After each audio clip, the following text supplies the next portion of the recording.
আসসালামু আলাইকুম। আমি আমজাদ, এসটিভি 24 চ্যানেল। শুরু করছি আজকের সংক্ষিপ্ত সংবাদ। কুষ্টিয়ায় লোডশেডিং, গ্যাস সংকট ও ভুতুড়ে বিদ্যুৎ বিলের প্রতিবাদে বিক্ষোভ মিছিল। কুষ্টিয়া প্রতিনিধি রাকিবুল ইসলাম। অব্যাহত লোডশেডিং, গ্যাস সংকট, ভুতুড়ে বিদ্যুৎ বিল এবং নিত্যপ্রয়োজনীয় দ্রব্যমূল্যের মধ্যগতির প্রতিবাদে কুষ্টিয়ায় বিক্ষোভ মিছিল ও প্রতিবাদ কর্মসূচি অনুষ্ঠিত হয়েছে।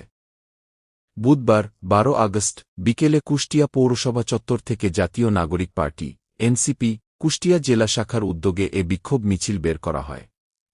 মিছিলে অংশ নেওয়া নেতাকর্মীরা অব্যাহত লোডশেডিং বন্ধ, গ্যাস সংকট নিরসন, ভুতুড়ে বিদ্যুৎ বিল বন্ধ, নিত্যপ্রয়োজনীয় দ্রব্যের অস্বাভাবিক মূল্যবৃদ্ধি নিয়ন্ত্রণ এবং জ্বালানি সরবরাহ বেসরকারীকরণের প্রতিবাদে বিভিন্ন স্লোগান দেন। বিক্ষোভ মিছিলে বিভিন্ন শ্রেণী পেশার মানুষ অংশ নেন।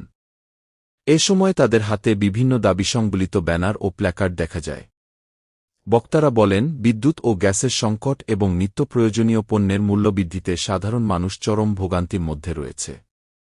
এর পাশাপাশি অনেক গ্রাহক অতিরিক্ত ও অসঙ্গতিপূর্ণ বিদ্যুৎ বিলের অভিযোগ করছেন বলেও তারা দাবি করেন। বক্তারা আরও বলেন, সাধারণ মানুষের জীবনযাত্রার উপর চাপ সৃষ্টি করে এমন সমস্যাগুলো দ্রুত সমাধানে সংশ্লিষ্ট কর্তৃপক্ষকে কার্যকর উদ্যোগ নিতে হবে। নিয়মিত ও নিরবচ্ছিন্ন বিদ্যুৎ সরবরাহ নিশ্চিত করার পাশাপাশি গ্যাস সংকটের স্থায়ী সমাধান এবং বিদ্যুৎ বিল ব্যবস্থাপনায় স্বচ্ছতা আনার দাবি জানান তারা। পরে বিক্ষোভ মিছিলটি কুষ্টিয়া শহরের বিভিন্ন সড়ক প্রদক্ষিণ করে। কর্মসূচি থেকে সংশ্লিষ্ট কর্তৃপক্ষের কাছে দ্রুত এসব সমস্যা সমাধানের আহ্বান জানানো হয়।